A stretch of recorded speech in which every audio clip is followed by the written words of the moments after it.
बिस्मिल्लाहिर्रहमानिर्रहीम, अस्सलाम वालेकुम। मैं हूं मुअज़्ज़म अली और आप देख रहे हैं civil techniques with Malik Muazzam. नाज़रीन, आज की इस वीडियो में मैं आपके साथ सर्वे से मुतल्लक़ टेस्ट और इंटरव्यू के हवाले से कुछ इम्पॉर्टेंट क्वेश्चंस जो है MCQs वो आपके साथ शेयर करूंगा। तो शुरू करते हैं जी आज की वीडियो। पहला क्वेश्चन है, geodetic survey is also known as. Geodetic survey basically जो सर्वे की दो एग्जाम है, प्लेन सर्वे और जियोडेटिक सर्वे। तो जो जियोडेटिक सर्वे होता है उसको हम ट्रिग्नोमेट्रिकल सर्वे भी कहा जाता है। जियोडेटिक सर्वे वो सर्वे होता है जिसमें ज़मीन के कर्वेचर को भी मद्देनज़र रखा जाता है, जबकि जो प्लेन सर्वे है उसमें ज़मीन की गोलाई या कर्वेचर ऑफ अर्थ को नज़रअंदाज कर दिया जाता है।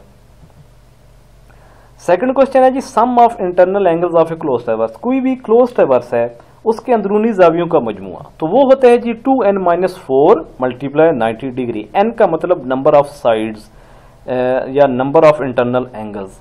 इसमें जो आपको फर्स्ट वाला फार्मूला नजर आ रहा है 2n+4 × 90 डिग्री, ये सम ऑफ एक्सटर्नल एंगल है। तो यहाँ पे कंफ्यूजन हो जाती है। जो इंटरनल एंगल का फार्मूला है 2n, उसमें -4 आ रहा है।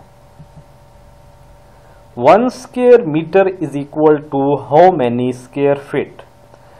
तो बेसिकली जो एक मीटर होता है उसमें 3.281 फीट होते हैं। तो जब स्क्वायर की या एरिया की कन्वर्जन होती है वो लीनियर लेंथ से डिफरेंट होती है। क्योंकि एक मीटर में 3.281 फीट है, तो 3.281 का अगर आप स्क्वायर लें तो वो आंसर आता है 10.76। तो एक स्क्वायर मीटर में 10.76 स्क्वायर फीट होते हैं, मुरब्बा फुट होते हैं। नेक्स्ट क्वेश्चन है जी हमारा, the first reading taken after adjustment of auto level. Auto level को सेट करने के बाद जो पहली रीडिंग ली जाती है वो बैक साइड कहलाती है। तो इसका आंसर है जी बैक साइड। तो जो आखिरी रीडिंग ली जाती है वो फोर साइड कहलाती है और इनके दरमियान में जितनी भी रीडिंग्स होती हैं वो इंटर साइड कहलाती हैं। A point of non reduced level used as reference point is known as. कि एक ऐसा मकाम जिसका रिड्यूस लेवल पता हो और हम उसको हवाले के तौर पर इस्तेमाल करते हैं, इस पॉइंट को बेंचमार्क कहते हैं। यानी कि बेंचमार्क एक ऐसा मकाम होता है जिसका रिड्यूस लेवल पता होता है और हम अपने लेवलिंग के काम में उसी का हवाला ले रहे होते हैं, उसी की हेल्प ले रहे होते हैं। नेक्स्ट क्वेश्चन है जी, इन हिली train the lowest point will give dash staff reading. कि पहाड़ी इलाके में जब लेवलिंग का काम होता है तो जो पॉइंट डाउन है, नीचे है, उसके ऊपर जो स्टाफ रीडिंग आएगी वो हाईएस्ट आएगी। ये बात याद रखें, जितनी जगह डाउन होगी उस जगह पे जो स्टाफ रीडिंग होगी वो ज्यादा होगी, जितनी जगह अप होगी उसके ऊपर जब आप स्टाफ रीडिंग लेंगे वो इतनी ही कम आएगी। तो यहाँ पे अपोजिट होता है। नेक्स्ट क्वेश्चन है जी, the staff reading taken before shifting of auto level. ये पहले भी बात हुई है कि ऑटो लेवल को शिफ्ट करने से पहले जो आखिरी रीडिंग ली जाती है ये फोर साइड कहलाती है। इसका आंसर है जी फोर साइड। नेक्स्ट क्वेश्चन है जी, the chord of curve less than peg interval is called. कि हम कर्व की लेआउट का काम कर रहे हैं और हमने अपनी जो लेंथ ऑफ कर्व है उसको इक्वल या कुछ मुनासिब फासलों में डिवाइड कर दिया। फर्ज करें जी आपकी जो कर्व की लेंथ है वो 97 मीटर है, हमने 10-10 मीटर के पेग इंटरवल बना लिए। तो जो आखिरी उसका पार्ट बन रहा है 7 मीटर का, जो बाकी के जो पेग इंटरवल है उनसे छोटा है, बाकी तो 10-10 मीटर के हैं, वो 7 मीटर के। तो इस जो पार्ट होगा कर्व का, जो कार्ड होगी उसको सब कार्ड कहा जाता है। यहाँ पे काफी लोग गलती करते हैं, इसका आंसर स्मॉल कार्ड कर देते हैं। तो स्मॉल कार्ड नहीं, सब कार्ड है जी इसका जो करेक्ट आंसर है। By joining points located on different grades, the curve created is called। मुख्तलिफ लेवल पे मुख्तलिफ पॉइंट्स हों, उनको जब आप मिलाते हैं तो उससे जो कर्व बनती है वो वर्टिकल कर्व होती है। ये बात याद रखें, दो किस्म की कर्व हैं जी, हॉरिजॉन्टल कर्व और वर्टिकल कर्व। हॉरिजॉन्टल कर्व के ऊपर जब कोई भी चीज मूव करती है तो उसकी डायरेक्शन में चेंज आता है। वर्टिकल कर्व के ऊपर जब कोई भी चीज मूव करती है तो उसके ग्रेडियंट में फर्क आता है। अपवर्ड टू डाउनवर्ड वो जाता है या डाउनवर्ड टू वो अपवर्ड में उसका ग्रेडियंट चेंज हो रहा है। तो इसका आंसर है जी वर्टिकल कर्व। नेक्स्ट क्वेश्चन है जी, sum of internal angles of a pentagon. Pentagon होता है जी 5 कोनों वाली जो बंद शक्ल है। तो वही फार्मूला आपको जो पहले मैंने बताया 2n-4 इंटू 90 डिग्री, तो इससे भी अगर आप कैलकुलेशन करेंगे तो आपका आंसर आता है जी 540 degree.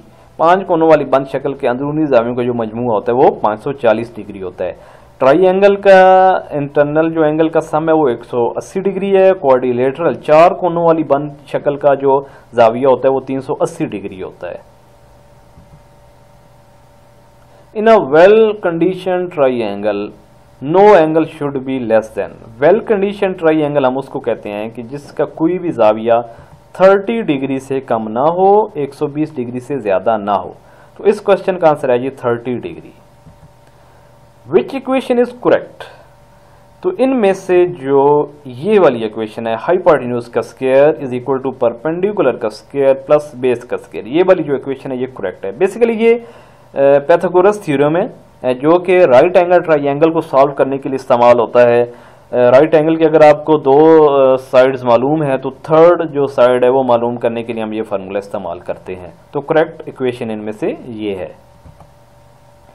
Dash levelling is carried out for shifting of benchmark. Benchmark को शिफ्ट करना या नया बेंचमार्क बनाना चाहते हैं तो इस मकसद के लिए हम फ्लाई लेवलिंग का काम करते हैं।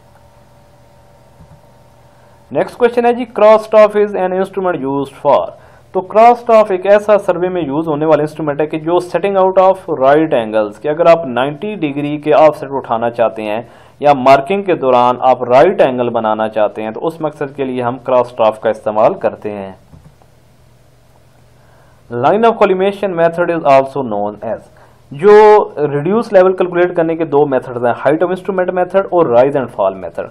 तो जो हाइट ऑफ इंस्ट्रूमेंट मेथड है इसको लाइन ऑफ कॉलिमेशन मेथड भी कहा जाता है। In an optical square the mirrors are fixed eight.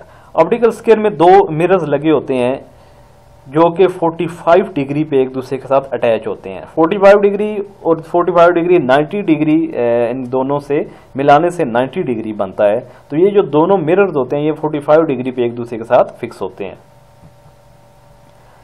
Next question है जी in whole circle bearing the difference of fore bearing and back bearing is. Whole circle bearing में जो fore bearing और back bearing का फर्क होता है वो 180 डिग्री होता है। इसका आंसर है जी 180 डिग्री। अगर आप फोर बेरिंग को बैक बेरिंग में कन्वर्ट करना चाहते हैं, अगर आपकी फोर बेरिंग 180 डिग्री से कम है तो उसमें प्लस 180 डिग्री किया जाएगा बैक बेरिंग बनाने के लिए। अगर आपकी फोर बेरिंग 180 डिग्री से ज्यादा है तो उसमें आप 180 डिग्री माइनस करेंगे जी बैक बेरिंग बनाने के लिए। नेक्स्ट क्वेश्चन है जी हमारा number of links in engineering chain are. Engineering chain के जी 100 लिंक होते हैं। हर लिंक की लंबाई 1 फुट होती है और जो चेन की टोटल लेंथ है वो भी 100 फीट्स होती है। The maximum tolerance in 20 metre chain is. जो 20 मीटर वाली चेन है उसमें जो गलती की गुंजाइश होती है मैक्सिमम ज्यादा से ज्यादा वो 5 मिलीमीटर होती है। इसी तरह जो 30 मीटर वाली चेन है उसमें जो गलती की गुंजाइश है वो 8 मीटर होती है, 8 millimetre sorry. Hydrographic survey deals with the mapping of. इसमें नाम से ही जाहिर है जी हाइड्रो का मतलब होता है जी पानी। तो इसका आंसर है जी लार्ज वाटर बॉडीज। जब लार्ज वाटर बॉडीज की मैपिंग का काम करना हो तो उस काम को हम हाइड्रोग्राफिक सर्वे जो है वो किया जाता है इस मकसद के लिए। The main principle of survey is. Answer है जी from whole to the part. From whole to the part basic दो प्रिंसिपल हैं सर्वे के, एक होल टू दी पार्ट और दूसरा है जी जिसमें हम 2 पॉइंट फिक्स करके उनकी मदद से जो सर्वे का काम किया जाता है। तो इसमें से जो करेक्ट आंसर है जी from whole to the part. Next question है जी chain survey is well adopted for. तो चेन सर्वे जो होता है बेसिकली छोटे इलाके के लिए और ओपन ग्राउंड यानी कि जिसमें ज्यादा रुकावटें ना हो ऐसे काम के लिए जो चेन सर्वे जो है वो इसी काम, क्योंकि चेन सर्वे उस तरह का एक्यूरेट और इजी काम नहीं है, लिहाजा छोटे इलाके के लिए और ओपन एरिया के लिए किया जाता है। जहाँ पे ज्यादा रुकावटें होंगी वहाँ पे एक्यूरेसी भी उसी तरह से उसके जरिए नहीं इतनी ज्यादा एक्यूरेसी के साथ काम किया जा सकता। In a horizontal curve the distance from PC to PT is called. PC का मतलब पॉइंट ऑफ कर्वेचर, PT का मतलब पॉइंट ऑफ टेंजेंसी, या आप कह लें जी beginning of curve to end of curve. तो इसका आंसर है जी लॉन्ग कार्ड, कि बिगिनिंग ऑफ कर्व और एंड ऑफ कर्व को अगर आप एक सीधी लाइन से मिलाएं तो जो फासला बनता है उसको लॉन्ग कार्ड कहा जाता है। If the fore bearing of a line is south 49 degree 30 minute the back bearing will be. ये जो क्वाड्रेंटल बेरिंग है उसमें ये पूछा गया है कि सवाल कि इसकी फोर बेरिंग की बैक बेरिंग कैसे बनाएंगे। तो क्वाड्रेंटल बेरिंग में जो बेरिंग की वैल्यू है वो सेम रहती है, जो डायरेक्शन है वो चेंज हो जाती है। साउथ की जगह नॉर्थ हो जाएगा, ईस्ट की जगह वेस्ट हो जाएगा। तो इसका आंसर है जी नॉर्थ 49 डिग्री 30 मिनट वेस्ट। और अगला क्वेश्चन है जी if the back side on bench mark is 25 metre, कि हमने बेंच मार्क के ऊपर स्टाफ रीडिंग ली जो कि है 2.5 मीटर एंड दी RL, उसी जो बेंच मार्क है उसके जो रिड्यूस लेवल है वो 650 मीटर है। What would be the height of instrument. तो हाइट ऑफ इंस्ट्रूमेंट का फार्मूला होता है जी reduce level plus back side. तो रिड्यूस लेवल है जी 650 मीटर, बैक साइड है जी 2.5 मीटर। इन दोनों को आप ऐड करेंगे तो आंसर आता है जी 652.5 मीटर।